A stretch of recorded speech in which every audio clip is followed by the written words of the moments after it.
Good evening to all. This is Soni Mishra. आज हम लोग जानेंगे बिहार का धार्मिक आंदोलन एवं कला संस्कृति के बारे में। धार्मिक आंदोलन, कला एवं संस्कृति। 6वीं शताब्दी ईसा पूर्व का काल आध्यात्मिक उन्नति का काल माना जाता है और 6वीं शताब्दी ईसा पूर्व के काल में अनेक धार्मिक संप्रदायों का उदय हुआ। धार्मिक संप्रदायों में जैन एवं बौद्ध धर्म प्रमुख थे। महावीर का जन्म 540 ईसा पूर्व वैशाली में कुंडग्राम नामक स्थान में हुआ था। महावीर के पिता का नाम सिद्धार्थ था। वे ज्ञातक वंश के थे। महावीर के पिता का नाम सिद्धार्थ था और वो ज्ञात्रिक वंश के थे। महावीर का देहावसान 468 ईसा पूर्व में पावापुरी में हुआ था। महावीर के अनुयायी बाद में 2 संप्रदायों में बट गए थे, दिगंबर और श्वेतांबर।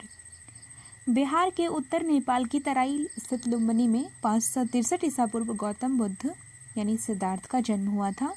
ज्ञान प्राप्ति के लिए सिद्धार्थ को बुद्ध कहा जाने लगा ज्ञान प्राप्ति के बाद। और सिद्धार्थ के पिता का नाम सुदर्शन था, जो कपिलवस्तु के एक क्षत्रिय शासक थे, और उनकी माता का नाम महामाया था। कई वर्षों की तपस्या के बाद एक दिन गया के निकट एक पीपल वृक्ष के नीचे सिद्धार्थ को ज्ञान की बोध हुआ और तभी से वो सिद्धार्थ से बुद्ध हो गए। बुद्ध ने अपना पहला उपदेश सारनाथ में दिया, जिसे धर्म चक्र परिवर्तन के नाम से भी जाना जाता है।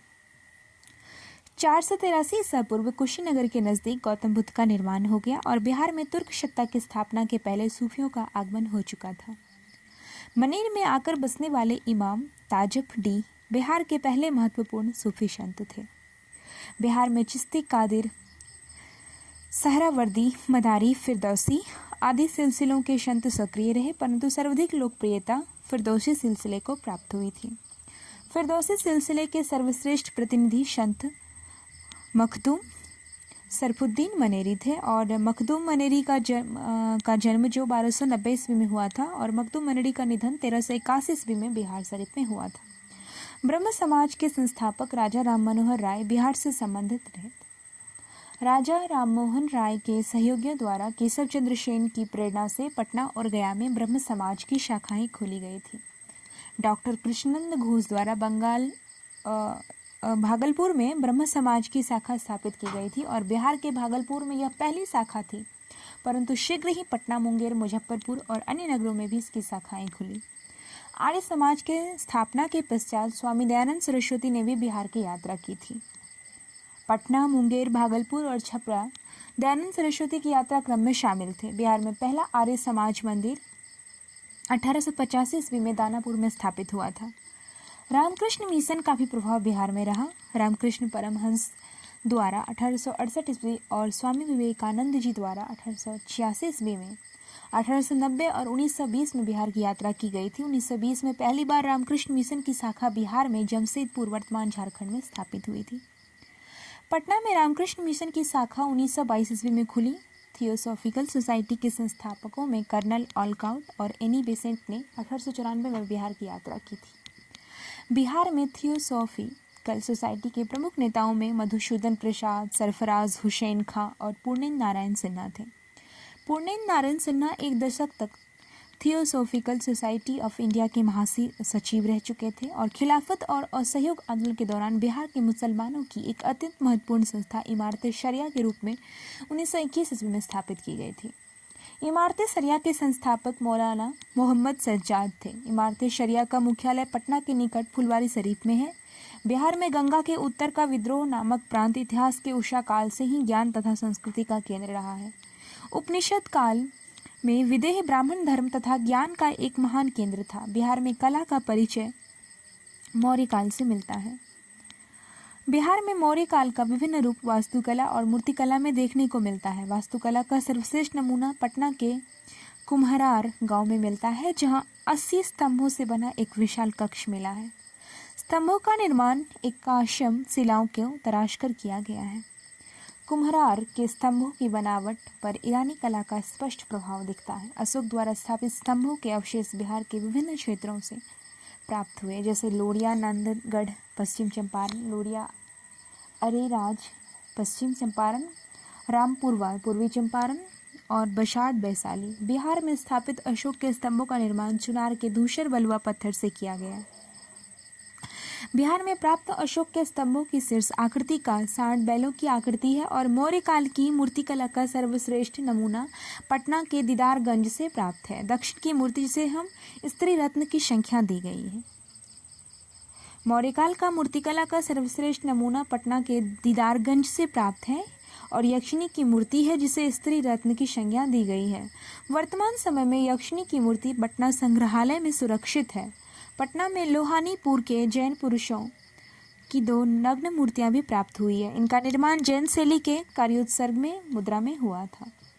गया के निकट बराबर की पहाड़ियों में गुफाएं मौर्यकालीन स्थापित का एक प्रमुख उदाहरण है। गया में जो बराबर की पहाड़ियों की गुफाएं हैं वो मौर्यकालीन स्थापत्य का एक प्रमुख उदाहरण है। बिहार राज्य में हुई बौद्ध संगीतियाँ आयोजन राजगृह सप्तवर्णी गुफा 383 ईसा पूर्व वैशाली तृतीय संगति पाटलिपुत्र 251 ईसा पूर्व। शासक अजातशत्रु प्रथम संगीति द्वितीय संगीति कालाशोक अशोक।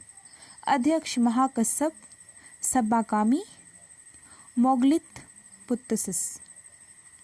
प्रमुख कार्य बौद्ध के उपदेशों को सुत्त पिटक और विनय पिटक में बांटकर संकलित किया। मतभेद की उपस्थिति में बौद्ध धर्म 2 भागों में स्थावीर एवं महासंघिका में विभक्त हुआ। अभिधम्म पिटक को संकलित किया गया तथा संघ भेद रोकने के लिए कुछ कठोर नियमों का निर्माण किया गया। गुफाओं का निर्माण आजीवक संप्रदाय के अनुयायियों और बौद्ध भिक्षुओं के निवास के लिए कराया गया था। बराबर की पहाड़ियों में अशोक ने अपने राज्याभिषेक के 12वें वर्ष में सदमा गुफा आजीवक भिक्षुओं को दान में दे दी थी।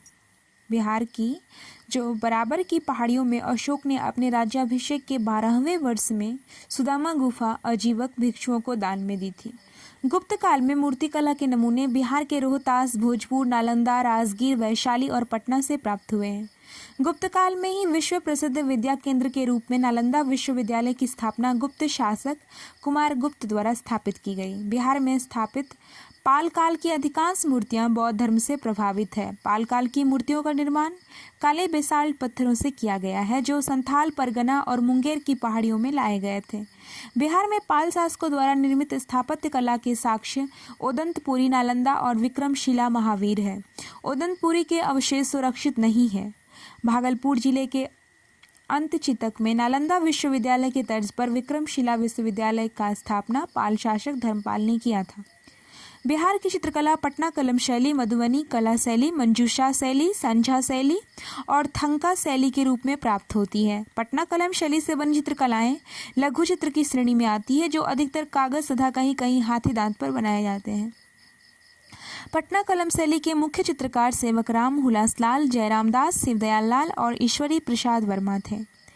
पटना कलम शैली में बनाए गए सर्वाधिक महत्वपूर्ण चित्र और उसके चित्रकार गांधी चित्र महादेव लाल, मुस्लिम निकाह का चित्र शिवलाल, बेगमों की शराबखोरी का चित्र यमुना प्रसाद और रागिनी तोड़ी पर आधारित चित्र माधोलाल।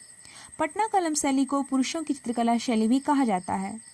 मधुबनी चित्रकला शैली बिहार की अंतर्राष्ट्रीय ख्याति प्राप्त शैली है। मधुबनी चित्रकला शैली का विकास प्रसार संपूर्ण मिथिलांचल क्षेत्र में होने के कारण इसे मिथिला चित्रकला शैली भी कहा जाता है। मधुबनी चित्रकला शैली की 2 प्रकार होती है, भित्ति चित्र और अरिपन। भित्ति चित्र निम्नलिखित 3 प्रकार के होते हैं: गोसामी घर की सजावट, कोहबर घर की सजावट, कोहबर घर के कोनिया की सजावट। मधुबनी चित्रकला के महान चित्रकारों में रशीदपुर मधुबनी की गंगा देवी प्रसिद्ध है।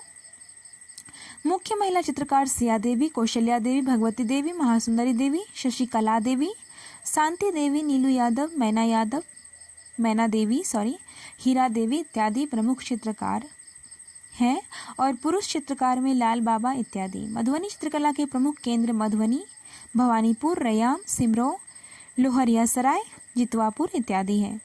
जापान के लोकामाची सिटी में मधुबनी चित्रकला का संग्रहालय बनाया गया है। मधुबनी चित्रकला की महिला चित्रकार शशिकला देवी के चित्रों की प्रदर्शनी जापान में हो चुकी है। मंजूषा चित्र शैली का विकास भागलपुर क्षेत्र में हुआ था। मंजूषा शैली में पात्र का सिर्फ बायां भाग ही चित्रित किया जाता है। बिहार में संगीत का प्रारंभ वैदिक युग में हुआ। मुगलों के पतन के बाद पटना में ख्याल और ठुमरी गायन शैली को विशेष लोकप्रियता मिली। ठुमरी गायन शैली के अतिरिक्त गजल, दादरा, कजरी और चैती गायन की लोकप्रिय शैलियाँ भी थीं। इन गायनों में रोशन आरा बेगम, इमाम बांदी और रामदासी के नाम प्रमुख हैं। भारतीय संगीत के क्षेत्र में बिहार में नचारी, लगनी, चैता, पूर्वी और फाग रागों का मुख्य और प्रमुख स्थान है। नचारी और लगनी राग के गीतों का श्रेय कवि विद्यापति को जाता है। बिहार और पूर्वी उत्तर प्रदेश में होली के अवसर पर फाग राग की गीत गाने का विशेष प्रचलन है। फाग राग के गीतों की रचना का श्रेय बेतिया के जमींदार नवल किशोर सिंह को है। पूर्वी राग के गीतों का उदय बिहार के सारण जिले में हुआ। बिहार में लोक नृत्य परंपराएं की 3 मुख्य धाराएं हैं। उत्तरी बिहार में विदेह क्षेत्र में लोक नृत्य, रामलीला नाच, भगत नाच, पूजा आरती नाच इत्यादि। आदिवासियों के लोक नृत्य में जादूर, कर्मा इत्यादि एक ऐसी शैली है जिसमें गायन और नृत्य का उपयोग साथ साथ होता है। Thank you.